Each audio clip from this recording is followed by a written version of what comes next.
Alright guys, we're going to give you a quick look at the inside of this one. Somebody, they sent me this tranny. This is supposed to be freshly rebuilt. And I don't know if it had ever been run, but obviously it's been run. We had all the wrong hardware on here. We had 8mm nuts with shoulders on them, no spring washers anywhere on the tranny. You can see the dirt in the gearbox. It's just filthy dirty. This is supposed to be a high performance box, but we got stock pinion plate here. It's not the chrome moly one. That's the pinion shims. This bearing is bad. You can actually move the pinion and the bearing. There's something missing on this stack as far as shims go. This particular customer, I'm going to go ahead and take this over and let them see it before I press the box part, because it's so bad, and this is supposed to be new. So we do have steel shift fork here. Got a steel shift fork on the top. We got a steel shift fork on the bottom. I don't have the stacks pressed apart to see if the gears are welded or not, but it's got a real nice first, second gear, or third and fourth slider, and or that's the first and second gear slider, I'm sorry. The reverse gear, this is the big gear for the reverse, and the little one sits on the other side. It's got a sleeve here on fourth gear. Now they sell these sleeve kits, and basically what it does is it eliminates a spring, and you press that, put a preload on it, and you never want to use one of those on the street. They cause the gear to chatter, and the gear will actually wear out on the pinion shaft and wear the splines out, or the keyway. So you want to make sure that you watch that on the street. The other thing here is this pinion was set so sloppy that you can see, I don't know if you can see it or not, you can see the shininess here, and you get all the way to the bottom, and you can almost, I mean, I don't know if you can feel that in the camera, but there's a lip right there where it's pinching the heel. That's called the heel of the tooth. And basically what it's trying to do is snap it off down here. They have it so deep into the ring gear, and they had no backlash, or it had way too much backlash, so it's just basically rocking in the ring gear, you know, ding ding ding ding, polishing it. And you can see how polished that gear is. It's very shiny. Pattern is all the way from the top to the bottom, you know, and it's because it's going in and out, in and out, in and out. So that ring and pinion is wasted. Ring gear doesn't look too much better, you know. It's down here, and so the coast side's not too bad, you know, it's not really deep, but the drive side is all the way to the tooth. It's all the way to the bottom, way too far, and pinching. So we gotta reset this up. Synchronizers here don't look new. So we got the synchros up in the slider here. I can see right here. You can see new synchronizers are very brassy looking. And you can see how far this synchronizer rides up onto the hub. It hits the hub. I don't know if you can see that or not. But when the synchro goes up onto the hub like that and hits, that means that there's nothing left. There's either it's bent over the hub, or the synchronizer is just worn out in the center. So this tranny definitely got well used. This was supposed to be a new tranny. Somehow my supplier got in the middle of this deal. And this wasn't built by me. This was built by another guy that they use that builds some trannies sometimes, and they wanted me to pull it apart and be a neutral party. So we've got it apart, you know, and it looks like it does have the 077 fourth gear in it, so it's got the proper fourth gear to be a freeway flyer. But we got issues with this box, so we'll have to, you know, it needs some expensive parts. It needs a new pinion bearing. The nut's probably loose under first gear there, and the case is filthy dirty. You know, it doesn't look like it was ever cleaned properly. And trannies are a lot like a motor. They're not as critical as far as the clean part, but you know, you want to make sure that your assembly's clean when you put it together. You should always wash your parts and start fresh, you know. And so I think this customer is pretty smart. This is supposed to be some horse trade deal that the supplier got caught in the middle of. The tranny that this guy bought went into somebody else's car, and then he supposedly got this tranny, and he took it apart and didn't like what he saw. This pinion bearing is the worst I've ever seen, guys. Look at this. You can see this cage moving around in there. That is one beat bearing. Now that's from it not being set properly, and every time this thing leaves, you know, it's just pounding that, trying to drive it out of the ring gear. So yeah, that's a bad tranny there. We'll go through that one. And then this one here is a reseal. So we just got to throw some gaskets, a new starter bushing in there, some new flange seals, and you know, paint it up, and then repack those axles there and put some boots on it. Boots on them. It's a 1914, 1915 there, whatever you want to call it. It's pretty much ready to get washed and put back together. Got the case all clearanced, and everything's good there now. I got this head just about done. I think I showed you that yesterday. I have to finish these combustion chambers. You gotta sand those down and CC them. And ready to go to scooters Monday or Tuesday. Waiting on some greenbacks. Gotta buy some double valve springs and machine the bosses and all that good stuff. We gotta cut these bosses down, and you actually have to cut these valve guide bosses and the tops of the guides. The tops of the guides for lift clearance, and the actual boss has to be cut so the double spring can fit the diameter of the head there. So you got room for the extra spring.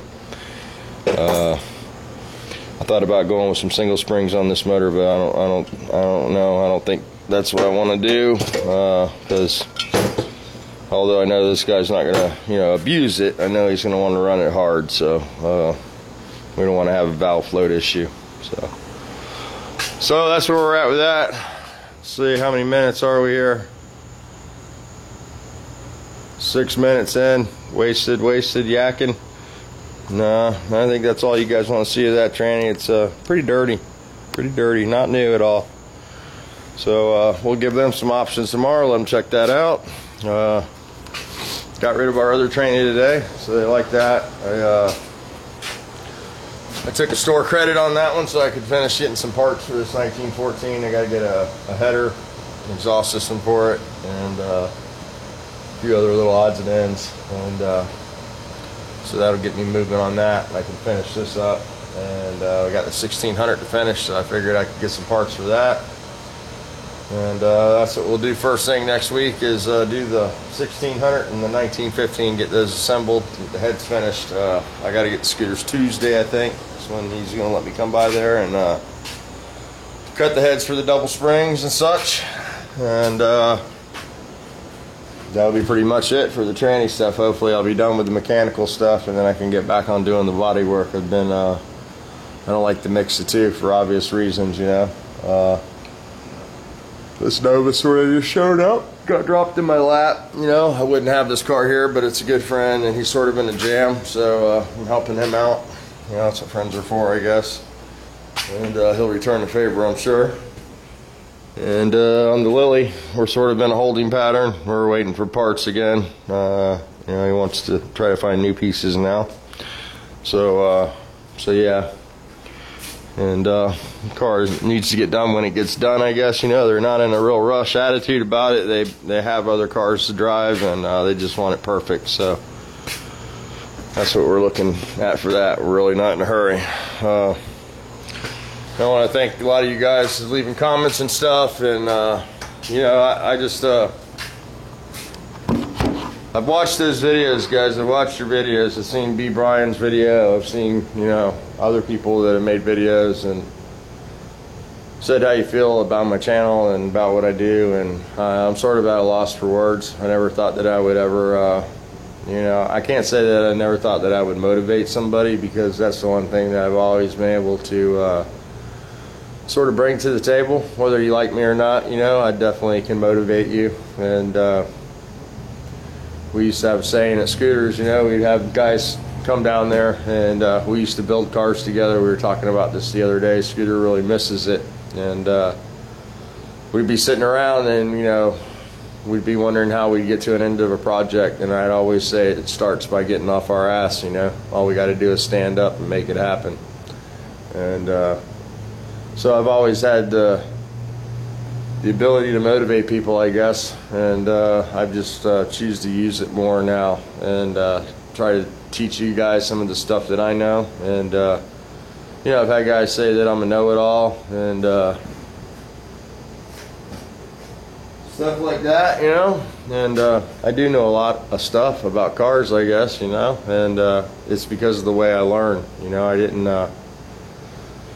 I learned auto body in high school, and I went to trade school for a year after high school for auto body, and then I met Scooter and got into the mechanical end of it. I was always interested in the mechanical side, but so I had the, you know, the auto body background, and I didn't use it for 15 years. I went to work for Scooter, and then I finally found my way into the body shop industry, and I've had various, you know, iCar classes and ASE, whatever, you know, and that's one of my big problems, is my brain doesn't work like it's supposed to, you know, and my day-to-day, some days I have good days, some days I have bad days. So I think you guys are becoming more and more aware of the health issues, you know, and it's just the cards that have been dealt, you know. I've been sort of bitter about it the last couple days, you know. I'll get over it, and it's like I don't have a whole lot of options, you know, and I don't like the options that I do have. So a lot of you guys have left comments, so getting back to it, you know, and I've watched your videos, and I'm not able to respond like I properly should, you know. Some of the words that you guys use and things that you say deserve a response, but I feel bad not being able to respond to videos like that, you know. It's easy to say good job, nice job, man, it looks good, that's cool, you know. I got all those little words down, and I've showed you before, you know, and you get a long answer from me. I mean, I've either had to go ask my kids how to spell words or my wife, and you know, if you don't think that's hard for a grown man to go write words down on a cheat sheet to, you know, hunt and peck them down onto the computer, it's difficult, you know, but the payback is well worth it, you know, and I like the interaction part. I would like to be able to email you back, you know, on the video, of course. As soon as Hans gets back, I'm going to get him to hook my computer up, and I'm definitely going to, you know, start doing that more. And until then, I just have to make these kind of videos and tell you guys thanks this way. I don't know if I mentioned it or not. I want to thank the Rick Fix for the sticker. Rick Fix or Rick Fix, however you pronounce it, you know, I appreciate that. And I got your sticker up in there. You're over Charlie, I believe. Let me do the sticker thing. You got the Dan Electro 68, I like to call it 88, and he doesn't mind that. And then we got John Chance, Jeb Chance, John, and the Paint Pimp there. And Shut Your Face Garage over there. And you got Pisser, Greg Porter, Frostbite Garage, Raz D for Meadow, and Cecil. Still waiting for one of Cecil's new stickers. I don't know if he's going to send me one or not, though. A red one with his name on it. And then the old dude up there, don't forget him. And, you know, Raider Tech, Miguel. I don't see any videos from him anymore. And the Rick Fix, and then the Red Baron there, Charlie, and then we got John the Sign Man, and then Jeb Chance up there. You know, I got the Cobra. Appreciate that. I like the stuff with the personal stuff. And then we got Second Gen Garage, and we got our brother, their HPR Russell that's missing in action. So yeah, I think I made another video. I don't know if I'll upload because it's sort of long, but I sort of got into, you know, the guys that used to make videos that don't make them anymore for whatever reason. And, you know, you guys gets discouraging when people don't watch your channel or people give you the thumbs down, and you just, you know, you got to make the time to make these videos. I understand that completely. And some of you guys that edit your videos and, you know, put intros and all that stuff, I'm sure that takes a lot of time. I don't have the ability to do all that stuff, so mine are sort of off the cuff. I just say what I'm thinking. And I know some of you guys hate it, and some of you guys like that. So you can't make everybody happy. You know, somebody says that that's a weakness, that I don't edit my videos and put them together, but you're getting what I'm thinking. You're getting what's coming out of my mouth, and I'm not, you know, splicing stuff together with little sound bites. So I think it's more from the heart. Sometimes I say stuff that probably shouldn't come out of my mouth, you know, but maybe that's some of the stuff that you take out when you edit, I don't know. But the videos are pretty important to me, you know. Obviously I started watching when I couldn't do this stuff, and I've worked my way back in the garage, and I know there's guys that watch my channel, you know, for the same reason that I started. You know, they're hurt, they can't watch, and you guys always come out when the health issues come up. So somebody wanted to know why I don't work, why I'm retired, and I retired, I guess basically I took an early retirement when I got in a car accident, you know, and I'm just not able to do what I know how to do. I mean, I'd like to retrain and do a desk job, but I went to I don't know what they call it, a vwdarrin assessment test, and you know, I'm going to be perfectly honest with you guys here. I was on a 3rd grade level, reading level, and you know, maybe a 2nd or a 3rd grade writing level, and maybe had a little bit of math skills, you know, but it's day-to-day math, nothing like the normal guy my age knows. My brain doesn't work right, you know. I've always been dyslexic, so, and then, you know, from the accident I had a blood flow issue to the brain, and it caused some damage, and you know, I've lost a little bit, you know, so that's why I do have some issues that aren't going to get better. And I'm on a 5-pound weight limit, you know, so when you tell somebody that you can only pick 5 pounds up, it sort of limits, you know, what you can do. And if they do give you a job and you know, they look out across the shop and you're picking something up heavier than you're supposed to, they become really uncomfortable, and you know, I just don't see myself as having much value in the workplace at 5 pounds at a time, you know. As far as like a manager position or something like that, it's just not possible because I can't do the paperwork. It's not that I don't understand the business, you know. Obviously I've been in it long enough where pretty much are familiar with all aspects of the automotive business as far as, you know, different things.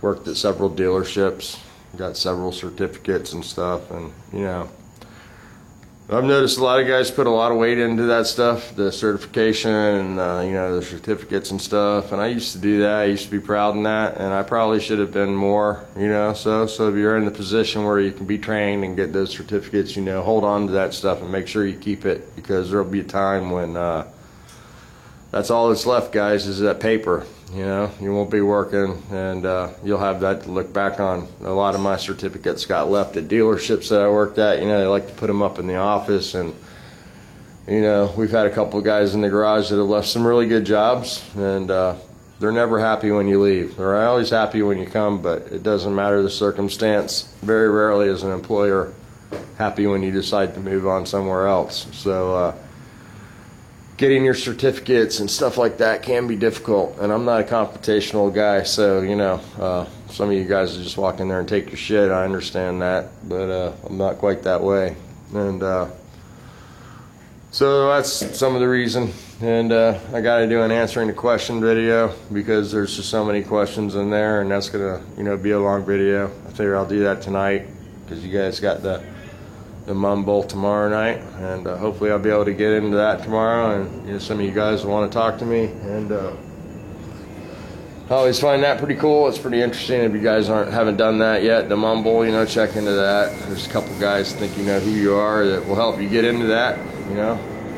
Snow Crusher, Hanson, Fend Painter, you know, those are the regular guys that are always in there, and they always have some cool stuff, you know. Those guys make some cool videos too, and they have a lot of experience, and you get that experience more when you talk to somebody, you know. It's basically like talking to them on the phone in the mumble. It's pretty much live on time. So yeah, that's where we're at, that's what we're doing, and you know, I've elected to push on, get this stuff done in my garage, and then address the medical issues. So not very popular with the wife, of course, but you know, she doesn't understand. I don't expect her to.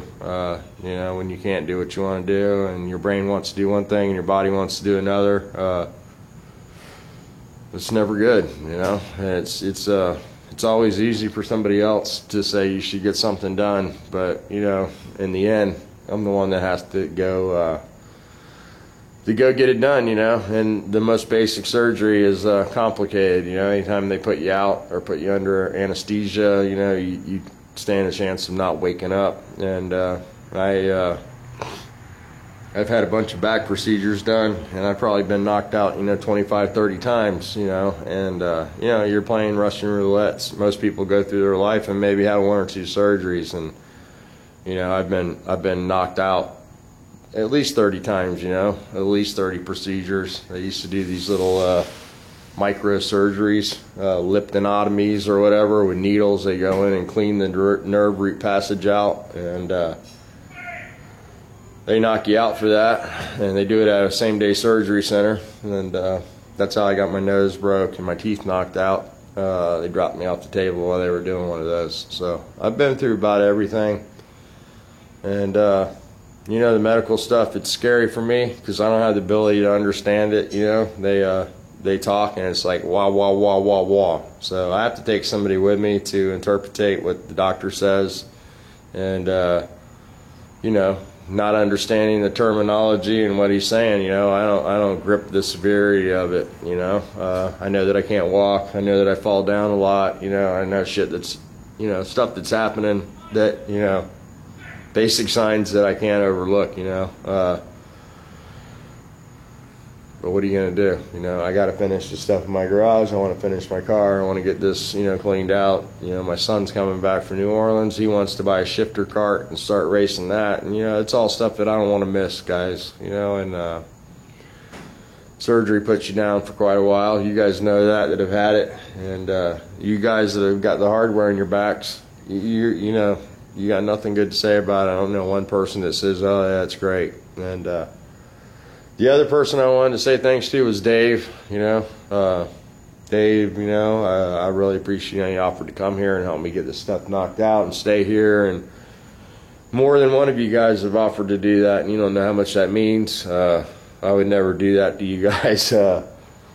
This is my own mess, and I will clean it up. You know, some of it I enjoy doing. You know, I like making the videos. It's been fun. Some of it's just projects that got started before I got hurt, and you know, it's just taking forever to finish, like the Nova. That's sort of like Greg Porter's Gia. You know, the Nova hasn't been on the track since Hans was born. He's 15 years old, so I haven't started that car in 15 years. Towed it around. It's been through hurricanes. It's had trees fall on it, and I don't want to sell it, you know. I don't think I could ever sell it for what it's worth. And you know, people just they want something for nothing. You know, in today's economy is so rough, man. It's not the environment to sell stuff in. So that's something that I definitely want to finish with you guys. You know, I just feel like we started these projects together, and we're going to finish them together. Is the way I'm looking at it. And you know, so that's that. I am not going to take any more work in. You know I said that before, but that's done. So I got a few cars here that I'm doing. I got this little Ranger. I got these trannies. The trannies and the motors, you know, I'm going to continue to do because it's light. I can do that stuff standing up over there. It's not very hard, and I've got a good demand for that. So it's a lot less stress to me.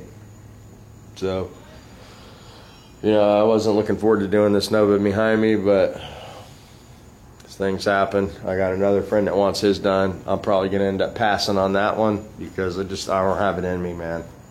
I need to get the stuff that I've already started, the irons out of the fire, you know.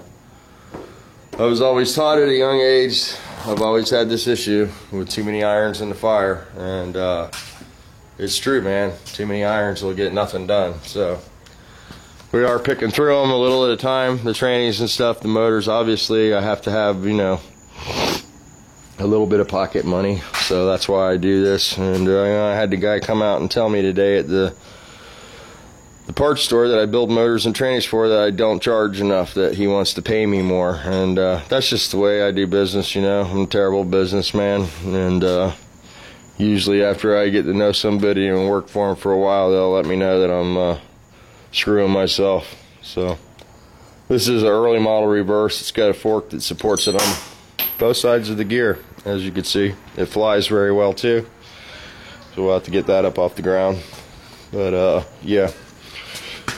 So there we go. That's a early model reverse, and of course this is a late over here.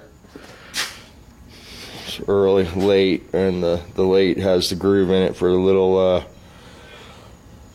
hockey puck shift fork, you know, little thing. This is a much better setup. You can see this gear is in much better shape, and I've seen guys turn these around. You know, this side gets back, turn around, use this side. So it's one little trick you can do on those. And then Scooter taught me a trick on the reverse on these late model single side plate IRSs, how to get the reverse to engage past engage so it won't pop out. It can't climb out of the gear. So that was a little trick that I might pass on. He sort of wanted for me to keep that proprietary, and he doesn't understand the whole YouTube thing completely. Some of my friends think I've gone completely mad, and but some of those guys are the guys that I've motivated in the past, so they don't really say too much. They go along with it, and they help me make the videos when I ask them, and that's all I can ask for. So there we go. One worn out tranny. That looks like a crown shift fork, real rare. Let me shut this off. It's getting long as usual. I like to make the 25-30 minute videos, and you know, thank God some of you watch them. We'll talk to you later.